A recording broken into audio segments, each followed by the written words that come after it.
Item ಯಾವುದೇ ಇರಲಿ try ಮಾಡಿ ಆಚಿ ಚಿಕನ್ ಮಸಾಲಾ. ಆಚಿ ಚಿಕನ್ ಮಸಾಲಾ.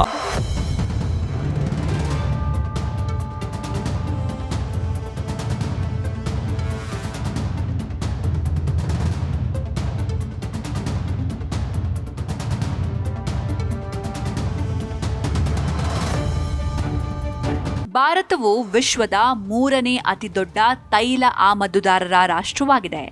ದೇಶವು ತನ್ನ ಕಚ್ಚಾ ತೈಲ ಅಗತ್ಯಗಳಲ್ಲಿ ಸುಮಾರು 85% ವಿದೇಶಗಳಿಂದ ಖರೀದಿಸುತ್ತೆ. ಆದ್ದರಿಂದ ಪಶ್ಚಿಮ ಏಷ್ಯಾದಲ್ಲಿ ಉದ್ವಿಗ್ನತೆ ಹೆಚ್ಚಾದಾಗ ಅಥವಾ ಅಂತಾರಾಷ್ಟ್ರೀಯ ಮಾರುಕಟ್ಟೆಯಲ್ಲಿ ಕಚ್ಚಾ ತೈಲ ಬೆಲೆಗಳು ಏರಿದಾಗ ಅದು ಭಾರತದ ಆರ್ಥಿಕತೆ, ಹಣದುಬ್ಬರ ಮತ್ತು ಸಾಮಾನ್ಯ ಜನರ ಜೇಬಿನ ಮೇಲೆ ನೇರವಾಗಿ ಪರಿಣಾಮ ಬೀರುತ್ತೆ.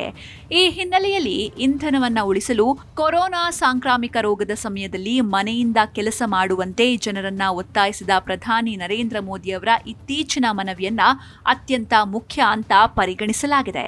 ಪ್ರಧಾನಮಂತ್ರಿಯವರ ಮನವಿಯು ಕೇವಲ ತಾತ್ಕಾಲಿಕ ಸಲಹೆ ಅಲ್ಲ, ಆದರೆ ಭಾರತದ ಇಂಧನ ಭದ್ರತೆ, ವಿದೇಶಿ ವಿನಿಮಯ ಉಳಿತಾಯ ಮತ್ತು ನಗರ ಸಂಚಾರ ಬಿಕ್ಕಟ್ಟಿಗೆ ಸಂಬಂಧಿಸಿದ ಪ್ರಮುಖ ಆರ್ಥಿಕ ಸಂದೇಶವಾಗಿದೆ. ದೇಶದಲ್ಲಿನ ದೊಡ್ಡ ಕಂಪನಿಗಳು ವಾರದಲ್ಲಿ 2 ರಿಂದ 3 ದಿನಗಳವರೆಗೆ ಮನೆಯಿಂದ ಕೆಲಸ ಮಾಡೋದನ್ನ ಜಾರಿಗೆ ತಂದ್ರೆ ಅದರ ಪರಿಣಾಮವು ಉದ್ಯೋಗಿಗಳ ಅನುಕೂಲಕ್ಕೆ ಸೀಮಿತವಾಗಿರದೆ ರಾಷ್ಟ್ರೀಯ ಆರ್ಥಿಕತೆಗೆ ಗಮನಾರ್ಹವಾಗಿ ಪ್ರಯೋಜನವನ್ನ ನೀಡುತ್ತೆ. ವಾಸ್ತವವಾಗಿ ಭಾರತದ ಪ್ರಮುಖ ನಗರಗಳಾದ ದೆಹಲಿ, ಮುಂಬೈ, ಬೆಂಗಳೂರು, ಹೈದರಾಬಾದ್, ಪುಣೆ ಮತ್ತು ಗುರುಗ್ರಾಮ್ಗಳಲ್ಲಿ ಲಕ್ಷಾಂತರ ಜನರು ಪ್ರತಿದಿನ ಕಚೇರಿಗೆ ಮತ್ತು ಹಿಂತಿರುಗಲು ಖಾಸಗಿ ವಾಹನಗಳನ್ನು ಬಳಸ್ತಾರೆ. ಒಬ್ಬ ಸರಾಸರಿ ಉದ್ಯೋಗಿ ಪ್ರತಿದಿನ 20 ರಿಂದ 40 ಕಿಲೋಮೀಟರ್ ಪ್ರಯಾಣಿಸ್ತಾರೆ. ವಾರಕ್ಕೆ 3 ದಿನ ಕೇವಲ 10 ಮಿಲಿಯನ್ ಉದ್ಯೋಗಿಗಳು ಮನೆಯಿಂದ ಕೆಲಸ ಮಾಡಿದ್ರೆ ಸರಾಸರಿ 30 ಕಿಲೋಮೀಟರ್ ದೈನಂದಿನ ಪ್ರಯಾಣವನ್ನು ಉಳಿಸಿದ್ರೆ ವಾಹನ ದಟ್ಟಣೆಯನ್ನ ಸುಮಾರು 300 ಮಿಲಿಯನ್ ಕಿಲೋಮೀಟರ್ಗಳಷ್ಟು ಕಡಿಮೆ ಮಾಡಬಹುದು. ವಿಶಿಷ್ಟ ಮೈಲೇಜ್ ಆಧರಿಸಿ ಇದು ದಿನಕ್ಕೆ ಸುಮಾರು 20 ಮಿಲಿಯನ್ ಲೀಟರ್ ಪೆಟ್ರೋಲ್ ಮತ್ತು ಡೀಸೆಲ್ ಉಳಿತಾಯಕ್ಕೆ ಸಮನಾಗಿರುತ್ತೆ. 70,000 ಕೋಟಿ ರೂಪಾಯಿ ಉಳಿತಾಯ. ಈ ಲೆಕ್ಕಾಚಾರವನ್ನ ವಾರ್ಷಿಕ ಆಧಾರದ ಮೇಲೆ ಪರಿಗಣಿಸಿದ್ರೆ ಸರಿಸುಮಾರು 700 ರಿಂದ 750 ಕೋಟಿ ಲೀಟರ್ ಇಂಧನವನ್ನ ಉಳಿಸಲು ಸಾಧ್ಯವಿದೆ. ಪ್ರಸ್ತುತ ಬೆಲೆಗಳಲ್ಲಿ ಇದರ ಆರ್ಥಿಕ ಮೌಲ್ಯ 70,000 ಕೋಟಿಗಳಿಗಿಂತ ಹೆಚ್ಚು. ಈ ಮೊತ್ತವು ಅನೇಕ ರಾಜ್ಯಗಳ ವಾರ್ಷಿಕ ಬಜೆಟ್ಗೆ ಸಮನಾಗಿರುತ್ತೆ.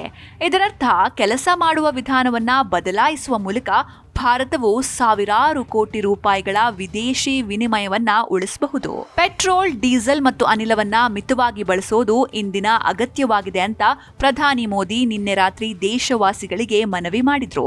ಕೊರೋನಾ ಸಾಂಕ್ರಾಮಿಕ ಸಮಯದಲ್ಲಿ ಅಳವಡಿಸಿಕೊಂಡ ಮನೆಯಿಂದ ಕೆಲಸ ಮಾಡುವ ಮಾದರಿ ಅಂದ್ರೆ ವರ್ಕ್ ಫ್ರಮ್ ಹೋಮ್ ಅನ್ನ ಉಲ್ಲೇಖಿಸಿ ಸಾಧ್ಯವಾದಲ್ಲೆಲ್ಲ ಮನೆಯಿಂದ ಕೆಲಸ ಮಾಡೋದನ್ನ ಮರುಪರಿಶೀಲಿಸುವಂತೆ ಅವರು ಕಂಪನಿಗಳು ಮತ್ತು ಸಂಸ್ಥೆಗಳನ್ನ ಒತ್ತಾಯಿಸಿದ್ರು.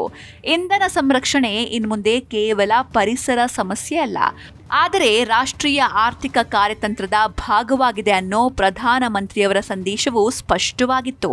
ಕೊರೋನಾ ಸಂದರ್ಭದಲ್ಲಿ ಯಶಸ್ವಿ ಪ್ರಯೋಗಗಳು. ಕೊರೋನಾ ಯುಗದಲ್ಲಿ ಡಿಜಿಟಲ್ ಆರ್ಥಿಕತೆ ಮತ್ತು ರಿಮೋಟ್ ವರ್ಕಿಂಗ್ ಮಾದರಿಗಳು ಲಕ್ಷಾಂತರ ಜನರಿಗೆ ಹೇಗೆ ಪರಿಣಾಮಕಾರಿ ಅಂತ ಭಾರತವು ದೊಡ್ಡ ಪ್ರಮಾಣದಲ್ಲಿ ಸಾಕ್ಷಿಯಾಯಿತು. ಐಟಿ, ಮಾಧ್ಯಮ, ಬ್ಯಾಂಕಿಂಗ್, ಸಲಹಾ ಮತ್ತು ಅನೇಕ ಸೇವಾ ವಲಯದ ಕಂಪನಿಗಳು ಕಚೇರಿಗೆ ಬಾರದೆ ಕಾರ್ಯಾಚರಣೆ ಮುಂದುವರೆಸಿದ್ವು. ಆ ಅವಧಿಯಲ್ಲಿ ನಗರ ರಸ್ತೆಗಳಲ್ಲಿ ಸಂಚಾರ ಕಡಿಮೆ ಆಯಿತು, ಮಾಲಿನ್ಯ ಕಡಿಮೆ ಆಯಿತು ಮತ್ತು ಇಂಧನ ಬಳಕೆ ಗಮನಾರ್ಹವಾಗಿ ಕಡಿಮೆ ಆಯಿತು. ಈಗ ಸರ್ಕಾರವು ಆ ಅನುಭವವನ್ನ ಮತ್ತೆ ಸೀಮಿತ ಆದರೆ ಕಾರ್ಯತಂತ್ರದ ರೀತಿಯಲ್ಲಿ ಅಳವಡಿಸಿಕೊಳ್ಳುವ ಬಗ್ಗೆ ಮಾತನಾಡ್ತಾ ಇದೆ.